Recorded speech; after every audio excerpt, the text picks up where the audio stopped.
Hello दोस्तों, I am रोशन शर्मा। आज के इस क्लास में आपका स्वागत है, वेलकम है।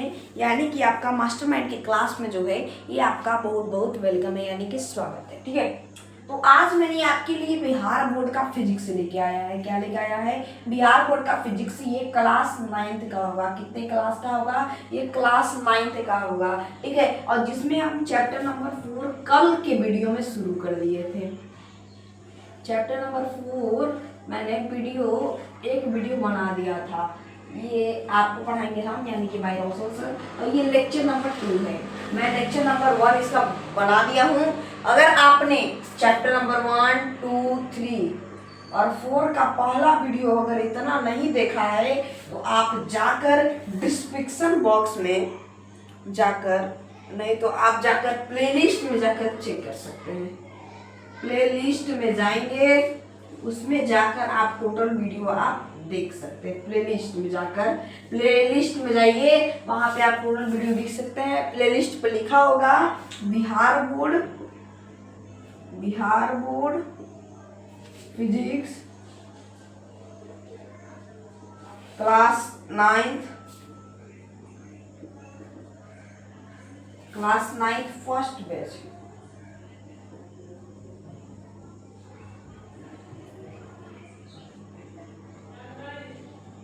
ठीक है, फर्स्ट बैच क्या लिखा है? Bihar board physics class 9th first batch. ये आपके प्लेलिस्ट में आपको मिल जाएगा। ठीक है, प्लेलिस्ट में कहाँ जाइएगा? मास्टरमाइंड है, मास्टरमाइंड चैनल में जाइएगा। ठीक है, इस पे क्लिक करेंगे। इसके बाद यहाँ आपको प्लेलिस्ट दिखेगा। प्लेलिस्ट में लिखा होगा Bihar board physics class 9th first batch. ठीक है, ये आपको लिखा होगा, वहां के पे क्लिक करिएगा तो उसमें मैंने 13 वीडियो बना दिया है।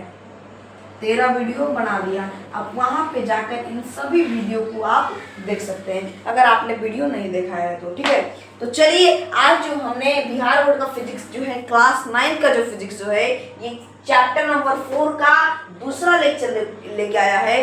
ये आज शुरू करते हैं, यानी कि आज स्टार्ट करते हैं। ठीक है, चलिए आप समझते रहिए, पढ़ते रहिए, सीखते रहिए और आगे बढ़ते रहिए। ठीक है, क्लास 10th का भी क्लास चल रहा है। आज क्लास 10th का क्लास चलेगा। ठीक है, आज क्लास 10th का क्लास चलेगा और क्लास 10th में हम पढ़ाएंगे। ठीक है, चैप्टर नंबर 2 है क्लास 10th में, तो क्लास 10th में चैप्टर नंबर 2 अभी चल रहा है, तो चलेगा। इसमें कुल 10 वीडियो बनाना है। अभी मैंने आज चौथा वीडियो बनेगा। ठीक है, बहुत दिन से, क्योंकि हम 9th में लगे हुए थे। ठीक है, इसी वजह से नहीं बन पा रहा था। तो पहले हम 9 को खत्म करेंगे और लास्ट में मैं आपको बता दूं, 9 क्लास में मैं आपको क्वेश्चन बताने वाला हूँ। ऑब्जेक्टिव क्वेश्चन 1.5 घंटा का चल सकता है क्लास, 1.5 घंटा का या 2.5 घंटा का चलेगा। ठीक है, 1.5 घंटा का चलेगा या 2.5 घंटा का चलेगा, ये नहीं बता सकते। ठीक है, इसमें हम 9 क्लास की फिजिक्स का, 9 क्लास का जो फिजिक्स जो है, ये चैप्टर 1 से लेके 6 तक, चैप्टर 1 से लेके 6 तक, इसका पूरा मैं आपको objective question, subjective question, 2 number या 5 नंबर या सब मैं आपको टोटल क्लियर करवा दूंगा। ठीक है, एक ही वीडियो में वो हो जाएगा। हाँ, 9 क्लास का टोटल का, 9 क्लास का फिजिक्स का जितना भी चैप्टर है सारा हम अध्ययन करेंगे एक वीडियो में। ठीक है, तो आज मैं जो वीडियो लेके आया हूँ लेक्चर नंबर 4, चैप्टर 4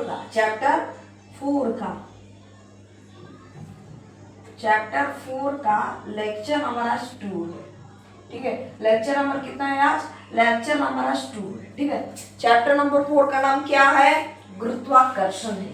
क्या है? गुरुत्वाकर्षण। ये आप दिमाग में बैठा लीजिए, चैप्टर नंबर 4 जो है ना, इसका नाम है गुरुत्वाकर्षण, यानी कि ग्रेविटी। ठीक है, क्या है? ग्रेविटी। ये क्या किया आपने? ये बात समझ लिया।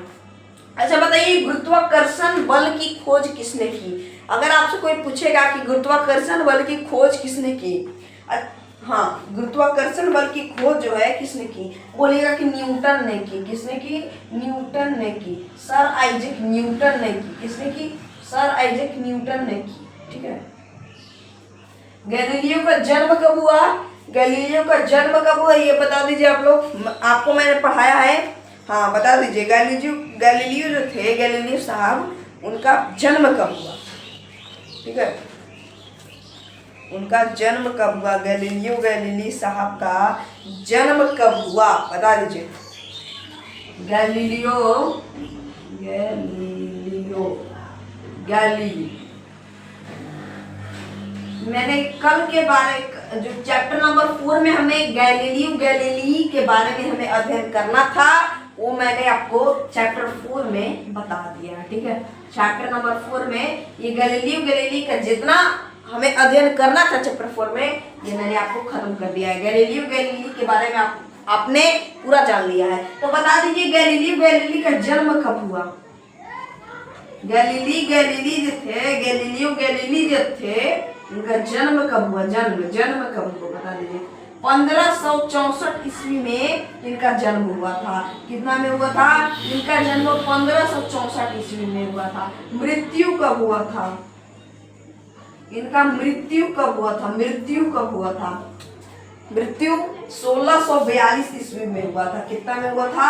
1642 ईस्वी में हुआ था गैलीलियो गैलीली का मृत्यु। गैलीलियो गैलीली का मृत्यु कब हुआ था?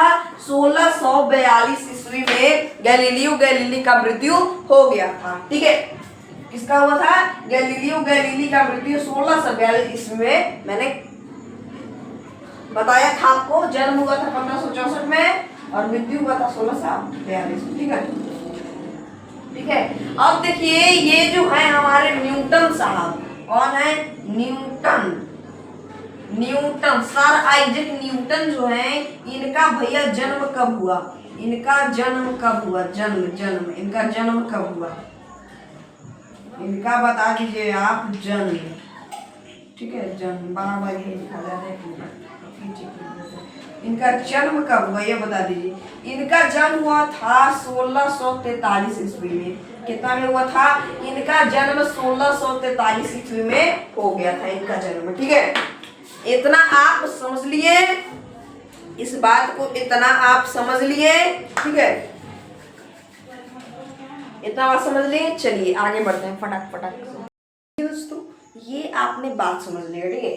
तो अब आप ये बता दीजिए हमें कि भैया गुरुत्वाकर्षण क्या होता है?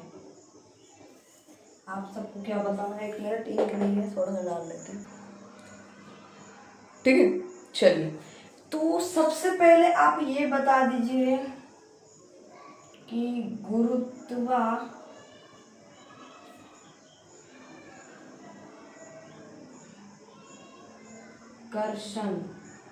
हाँ बता दीजिए गुरुत्वाकर्षण क्या है।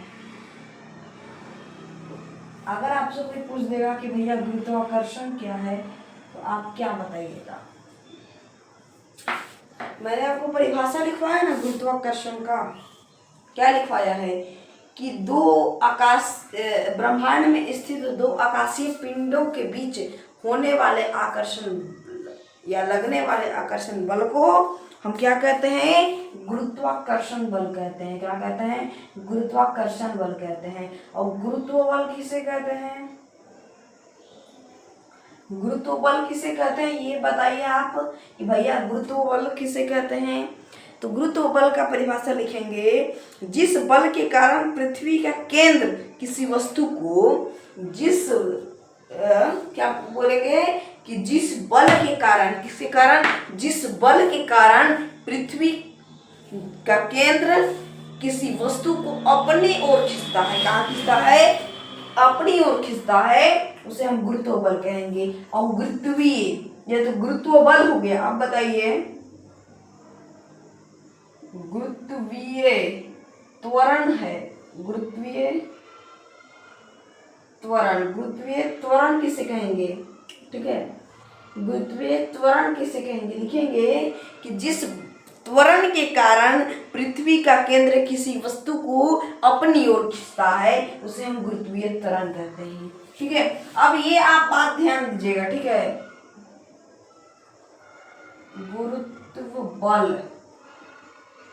गुरुत्व बल को जी से सूचित करेंगे और गुरुत्वीय त्वरण को, किसको?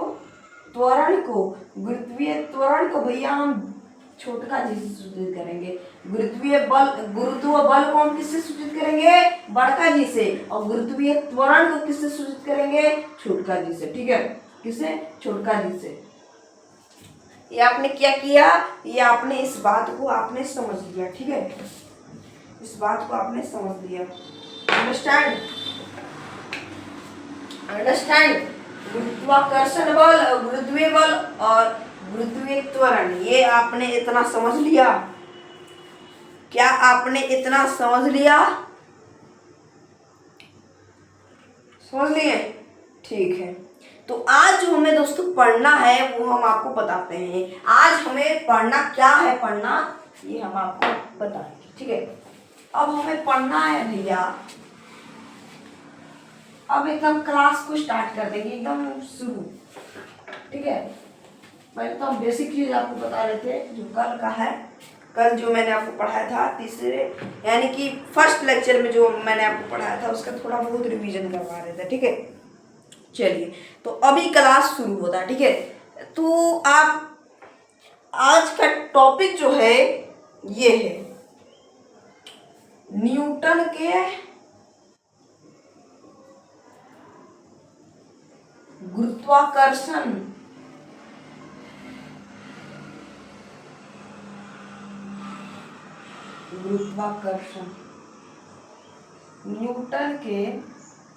न्यूटन के गुरुत्वाकर्षण के सार्वत्रिक नियम। गुरुत्वाकर्षण के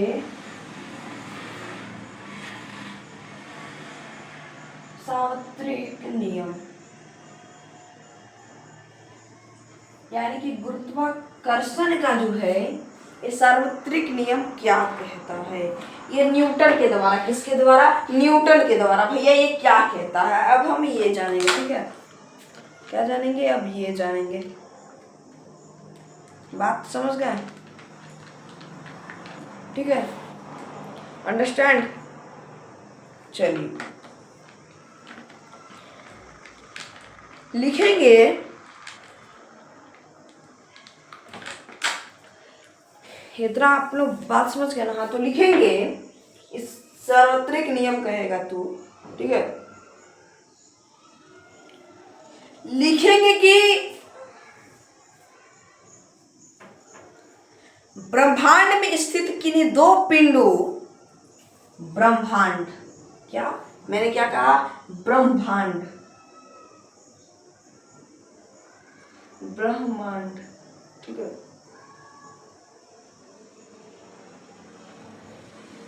ब्रह्मांड में स्थित,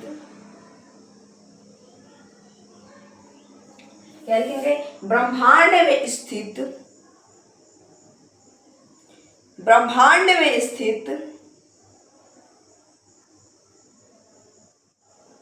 किन्हीं दो पिंडों, किन्हीं दो पिंडों यानी वस्तु। ठीक है, क्या लिखा मैंने? ब्रह्मांड में स्थित, स्थित थोड़ा गलत लिखा गया, मिस्टेक किया है। स्थित, ठीक है, ब्रह्मांड में स्थित किन्हीं दो पिंडों यानी कि पिंडों मतलब हो गया वस्तु, वस्तु ब्रह्मांड में स्थित किन्हीं दो पिंडों यानी वस्तु के बीच लगने वाला गुरुत्वाकर्षण बल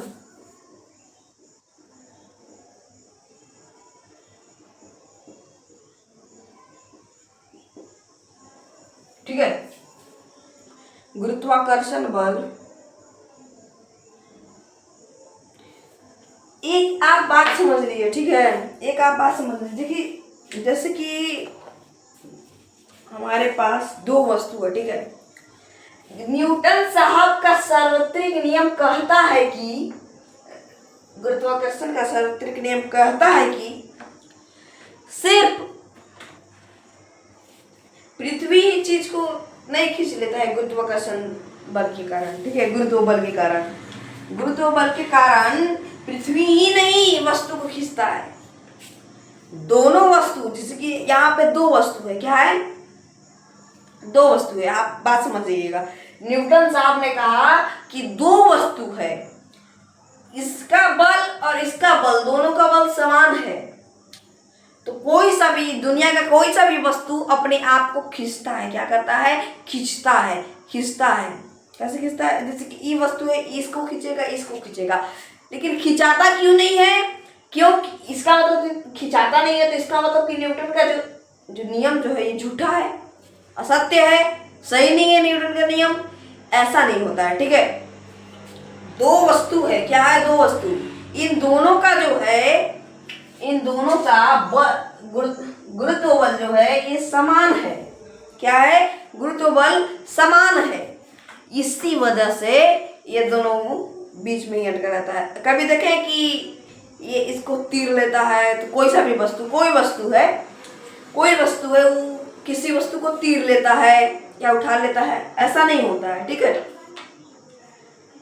इसका मतलब तो न्यूटन का नियम झूठा है, नहीं झूठा है, ये आपको पता अभी चल जाएगा, क्या चल जाएगा, अभी ये आपको पता चल जाएगा। तो मैंने लिखा ब्रह्मांड में स्थित किन्हीं दो पिंडों यानी कि वस्तु के बीच लगाने वाला, क्या, हाँ, लगने वाला या लगाने वाला, लगने वाला गुरुत्वाकर्षण बल द्रव्यमान के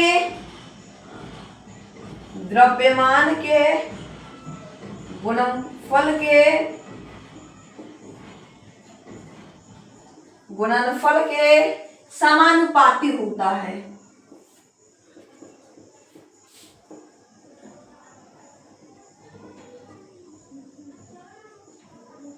क्या होता है, समानुपाती होता है, ठीक है, गुणनफल के समानुपाती होता है, क्या होता है, समानुपाती होता है।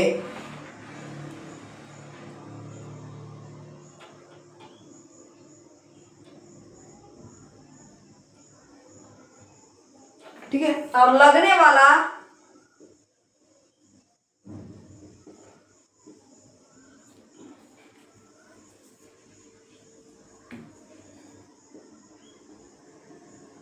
और लगने वाला, क्या करने वाला, लगने वाला,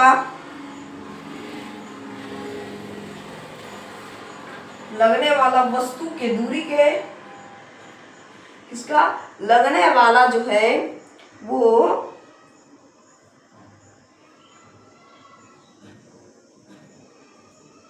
लगने वाला, यहाँ बल कर देते हैं, लगने वाला बल वस्तुओं के दूरी के वर्ग के, क्या, लगने वाला बल वस्तु के दूरी के वर्ग के, वस्तुओं के दूरी के वर्ग के व्युत्क्रमानुपाती कर्मानुपाती होता है, व्युत्क्रमानुपाती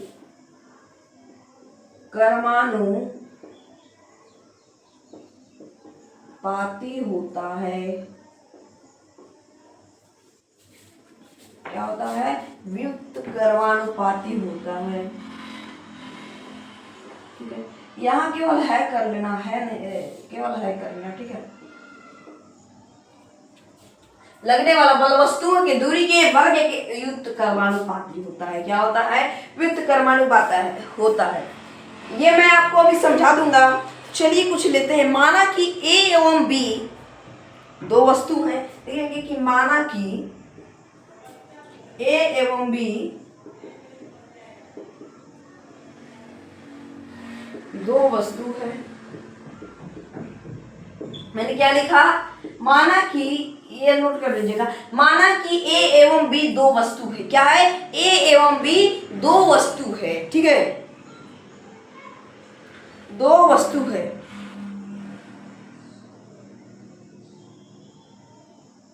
ठीक है, दोनों का द्रव्यमान यानी कि भार, द्रव्यमान क्रमशः मान लेते हैं द्रव्यमान क्रमशः M1 एवं M2 है, ठीक है, M1 एवं M2 है, एवं M2 है, M1 एवं M2 है, ठीक है।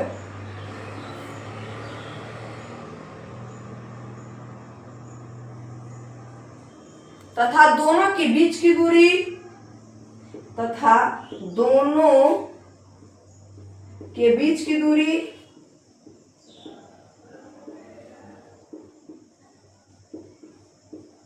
R है। दोनों के बीच की दूरी, दोनों, यहाँ दोनों लिख देना, ठीक है।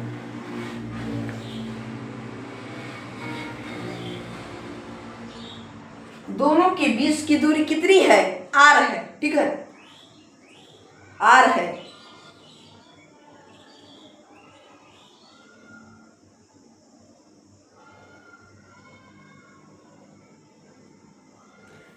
और दोनों वस्तुओं के बीच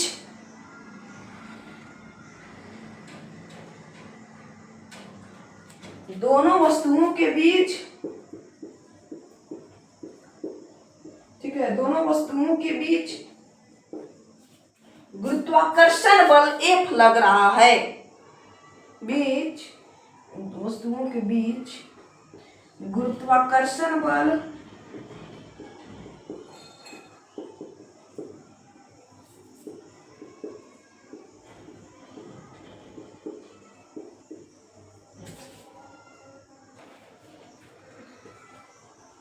F लग रहा है।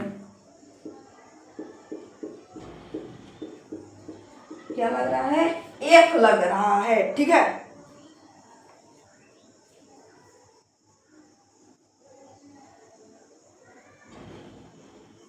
तो लिखेंगे कि तो न्यूटन के गुरुत्वाकर्षण के नियम से, तो न्यूटन के किसके नियम से? गुरुत्वाकर्षण के नियम से। तो न्यूटन के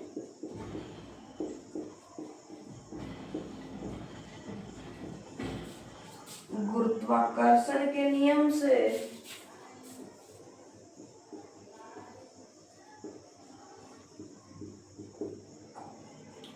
ठीक है। आप एक काम करिए, फटाक से इतना नोट करिए, आपको समझ में आ जाएगा, ठीक है। समझा देंगे, अभी तुरंत समझाएंगे, ठीक है। फटाक से इतना नोट करिए। बुक से दे रहे हैं, बुक में कहीं है, दे रहे हैं बुक ही से, ठीक है। इसी चलते तो देख के लिखने में इतना टाइम लग गया, ठीक है।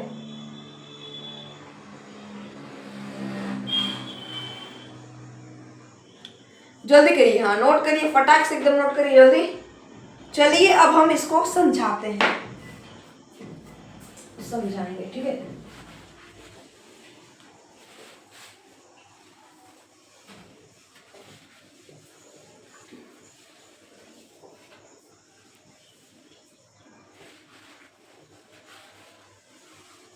नोट कर रहिएगा और कॉपी पे देखते रहिएगा, ठीक है।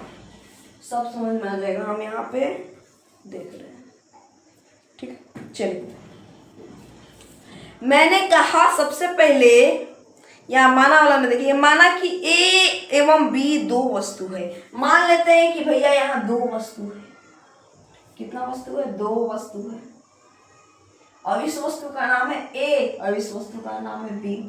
दो भैया वस्तु है, ठीक है। और दोनों वस्तु, एक वस्तु का नाम है A और दूसरा वस्तु का नाम है B, ठीक है।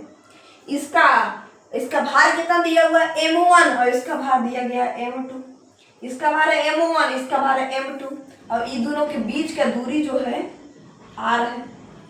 इन दोनों के बीच का जो दूरी जो है R है, ठीक है। कितना दूरी है? दूरी R है, ठीक है। तो क्या कहा? सबसे पहले उसने कहा कि ब्रह्मांड में स्थित किन्हीं दो पिंडों वस्तु के बीच लगने वाला गुरुत्वाकर्षण बल द्रव्यमान क्या कहा? द्रव्यमान के गुणनफल के समानुपाती होता है। क्या होता है? लगने वाला गुरुत्वाकर्षण बल द्रव्यमान के गुणनफल के समानुपाती होता है। तो समानुपाती होता है तो एक बल है, एक बराबर फोर्स यानी कि बल समानुपाती द्रव्यमान के गुणनफल के। द्रव्यमान कितना है? m1 और गुणनफल के तो m1 गुने m2, m1 into m2 point है तो m2 हो जाएगा। ठीक है, एक समानुपाती m1 इंटू m2। ठीक है, m1 इंटू m2, इसको मान लेते हैं भैया समीकरण नंबर फर्स्ट। ठीक है, अब क्या क्या अब कर रहा है, और लगने वाला बल वस्तु के दूरी के वर्ग के, लगने वाला बल वस्तु के दूरी के वर्ग के व्युत्त कर्मानुपाती होता है। क्या होता है? व्युत्त कर्मानुपाती होता है। क्या होता है? व्युत्त कर्मानुपाती। तो एक लगने वाला बल F व्युत्त कर्मानुपाती 1/, में लिखते हैं कितना है? इसकी दूरी कितनी है? दूरी है r, तो वर्ग में तो r²। ये हो गया आपका समीकरण नंबर 2। ठीक है, नहीं समझे? देखिए पहले उसने क्या कहा? उसने कहा कि ब्रह्मांड में स्थित किन्हीं दो पिंडों यानी कि पिंडों मतलब वस्तु के बीच लगने वाला गुरुत्वाकर्षण बल द्रव्यमान के गुणनफल के समानुपाती होता है। द्रव्यमान के गुणनफल के समानुपाती है। तो लगने वाला बल F समानुपाती गुणनफल के समानुपाती हो, द्रव्यमान के गुणनफल के समानुपाती होता है। द्रव्यमान E है तो इसका गुणनफल ये हो जाएगा। ठीक है, अब क्या कहा उसने? अब कहा कि लगने वाला बल वस्तु की दूरी के वर्ग के युत्त कर्मानुपाती होता है। वस्तु के दूरी के वर्ग के। ठीक है, तो युत्त कर्मानुपाती में होता है लगने वाला बल F समानुपाती के चिन्ह लगेगा। ठीक है, युत्त कर्मानुपाती करेंगे तो इसमें क्या करते हैं? 1/, में दूरी, तो दूरी r है और वर्ग के व्युत्त कर्मानुपाती होता है। क्या होता है? वर्ग के व्युत्त कर्मानुपाती होता है। तो मैंने r² लिख दिया। अब बताइए कि भैया समानुपाती और व्युत्त कर्मानुपाती,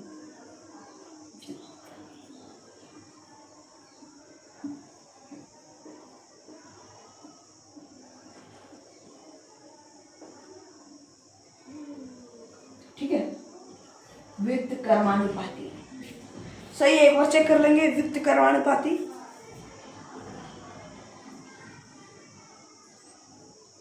ठीक है,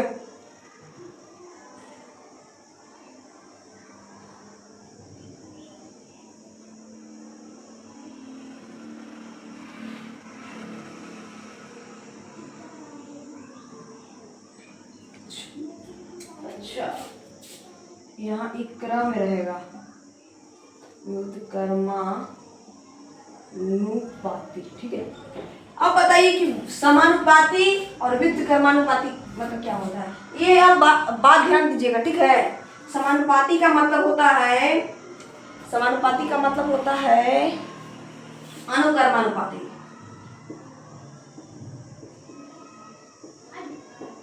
ठीक है, अनुकर्मानुपाती। ठीक है, इतना आप नोट कर लिए। चलिए इसको हम समझाते हैं।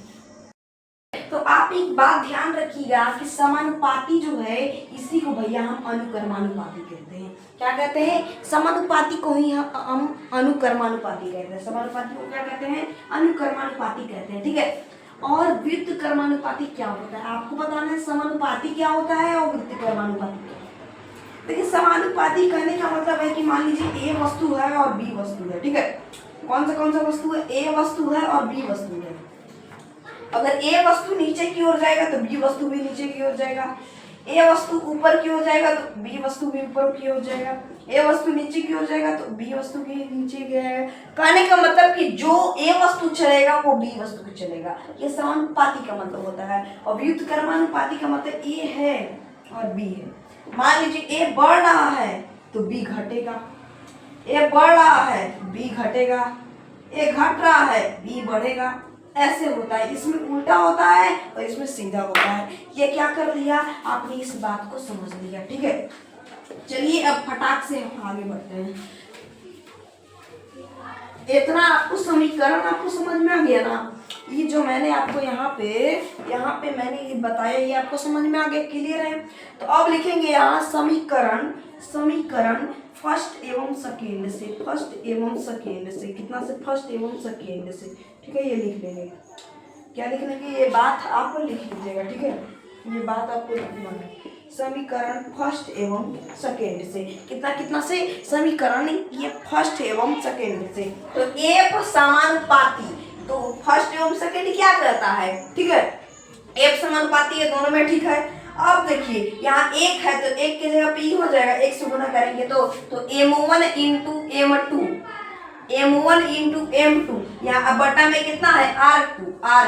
अब देखिए समानुपाती जो है, इस समानुपाती को हटाने के लिए हम यानी कि बराबर लाने के लिए a बराबर g यहाँ लिख देंगे। तो m1 इंटू m2 बटे में r2, ठीक है। यही आपका फॉर्मूला है, ठीक है। ये क्या कहता है भैया, ये वाला क्या कहता है, एक बार और समझ लीजिए कि ये वाला जो है, ये वाला क्या कहता है कि ब्रह्मांड में स्थित किन्हीं दो पिंडों के बीच लगाने वाले गुरुत्वाकर्षण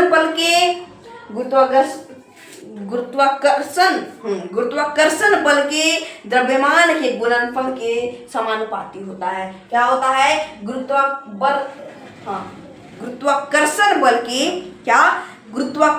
बल के द्रव्यमान के समानुपाती होता है। और ये वाला वही होता है, ठीक है। क्या होता है, और लगाने वाला बल वस्तुओं के दूरी के वर्ग के व्युत्क्रमानुपाती होता है। ये वाला और ये वाला समानुपाती, ये वाला व्युत्क्रमानुपाती। ये आपने निकाल लिया, क्या कर लिया दोस्तों, ये वाला आपने निकाल लिया, ठीक है।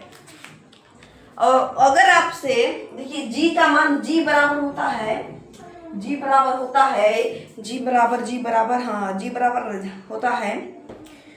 6.67 गुने 10 के पावर -11, 6.67 गुने 10 के पावर -11, ठीक है। 10 के पावर -11 ये होता है। अब इसका एसआई मात्रक पूछ देगा, एसआई मात्रक, ठीक है। क्या पूछ देगा, एसआई मात्रक पूछ देगा। तो एसआई मात्रक में आप ये देखिए, एफ है तो एफ यहाँ हो जाएगा एफ, ठीक है। एफ है तो एफ यहाँ हो जाएगा एफ।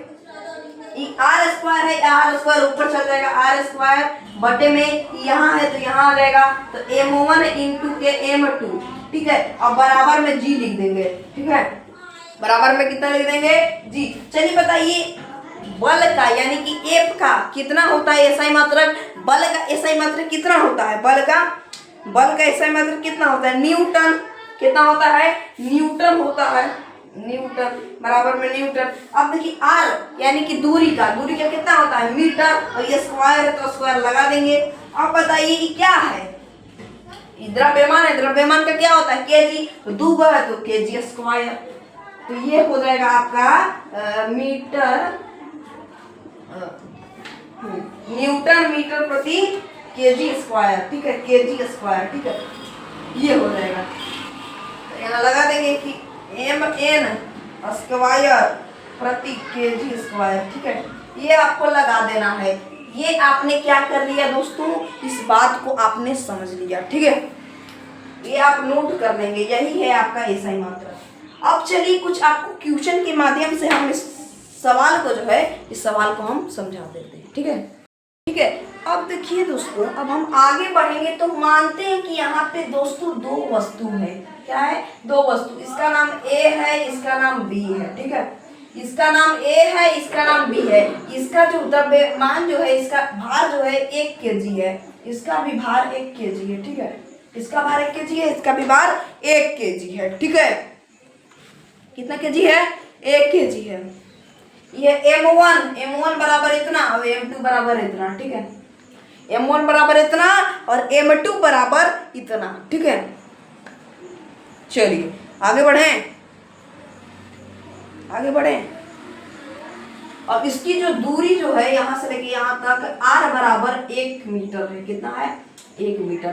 तो आपको बताना है कि उस पर बल कितना लगेगा। तो क्या है फॉर्मूला, F बराबर G M1 इंटू M2 बटे के आर स्क्वायर, यही ना अभी निकाले थे जी। चलिए इसी फॉर्मूला के माध्यम से हम निकाल देंगे, क्या कर देंगे, निकाल देंगे। ठीक है, ठीक है, ये बात समझ ली आपने। हाँ चलिए अब देखिए F है, कितना है F, तो F बराबर F ही हो जाएगा। ठीक है, F बराबर G का मान कितना होता है 6.67 गुने 10 के पावर -11। ठीक है, अब गुने में ये देखिए M1 है, क्या है M1 कितना है 1 kg, 1 गुने कितना है M2 कितना है 1 बटे में आर स्क्वायर, आर बराबर कितना है 1, तो 1 स्क्वायर हो जाएगा। ठीक है, F बराबर 6.67 10 के पावर गुने 10 के पावर -11 बटे, अब देखिए ये जो है 1 में 1 से गुना करेंगे तो 1, और 6.67 गुने 10 के पावर 11, 6.67 गुने 10 की पावर 11। ठीक है, 10 की पावर 11 में 1 से गुना करेंगे तो उतना ही हो जाएगा, बटे में 1 का स्क्वायर कितना होता है 1, तो नीचे 1 लिखे चाहे ना लिखे, बतिया बराबर है। तो A बराबर कितना मिल गया, इतना। तो दोस्तों उम्मीद है कि आज का लेक्चर आपको समझ में आया होगा, पसंद आया होगा। अगर पसंद आया है तो दोस्तों लाइक शेयर सब्सक्राइब कमेंट सारा चीज़ आप दे दीजिएगा। ठीक है, तो उम्मीद है कि आपको ये लेक्चर जो है पसंद आया होगा। अगर पसंद आया है तो सपोर्ट करते रहिए और सीखते रहिए, समझते रहिए, पढ़ते रहिए।